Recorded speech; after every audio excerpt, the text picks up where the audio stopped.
President Trump announcing historic new tariff rates just hours before today's deadline that are set to take effect around the world. 68 separate countries. Madeline Rivera is live in Washington with all the details for us. Hey, Madeline. Hi, good morning. So a senior administration official explains to reporters how they got to these tariff rates, which they have divided into three buckets. Countries with a surplus of U.S. goods see a 10% tariff. Those with a small deficit see a 15% rate.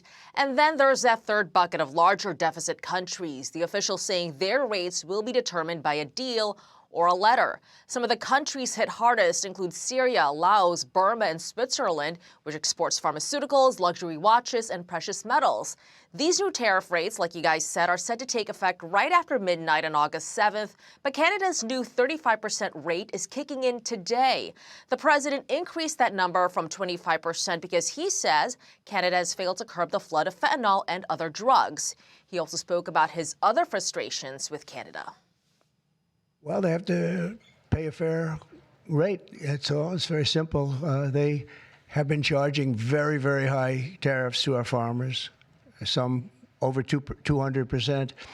And they've been treating our farmers very badly. They've been treating our country very badly for years. Canada's Prime Minister Mark Carney says, in part, while we will continue to negotiate with the U.S. on our trading relationship, the Canadian government is laser-focused on what we can control, building Canada strong. Carney also says Canada accounts for 1% of fentanyl imports. Meantime, the president says Mexico is getting an extension to sign a deal because he says the country's president has been cooperating.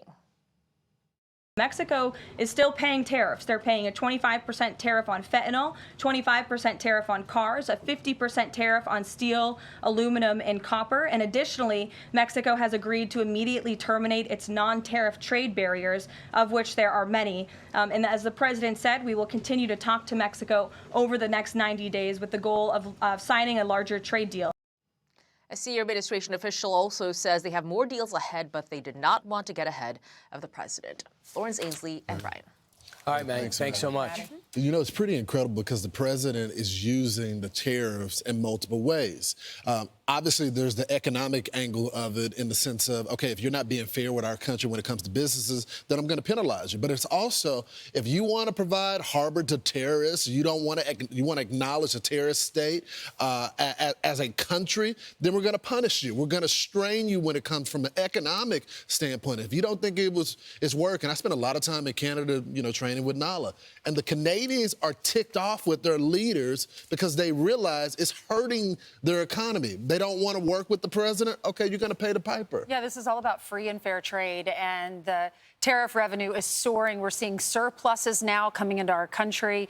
And remember all the critics? Remember the taco videos? That was Taco Trump always chickens out. Not saying that They now. were expecting inflation. They were expecting recessions. They were expecting turbulence, and that hasn't happened. Yeah, I mean, you got the UK, you have the EU, you have Indonesia, you have Japan, which everyone's talking about, the Japanese and EU deal.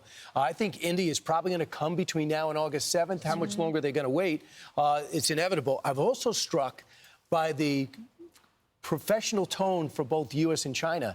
Both said they have work to do, but they feel they can get it done by August 12th.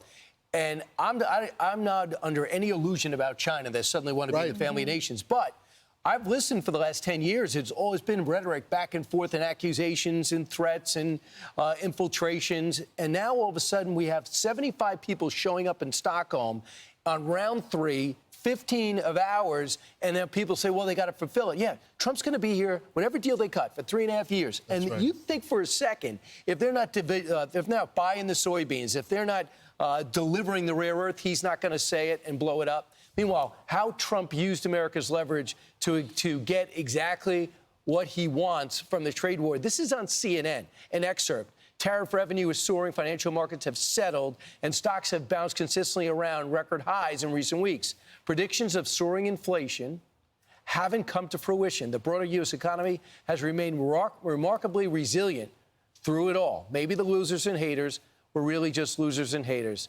That a senior White House aide officially said. But the fact that they included that in a CNN story is interesting because almost every other story says things are going well, but let's just wait and Let's see. see how much it's going to cost you. Always a negative. They go through all the companies that are increasing prices and how they're going to affect you. And to that point, Ainsley, you were talking about how a lot of folks were panicking. A lot of the experts thought they had it right.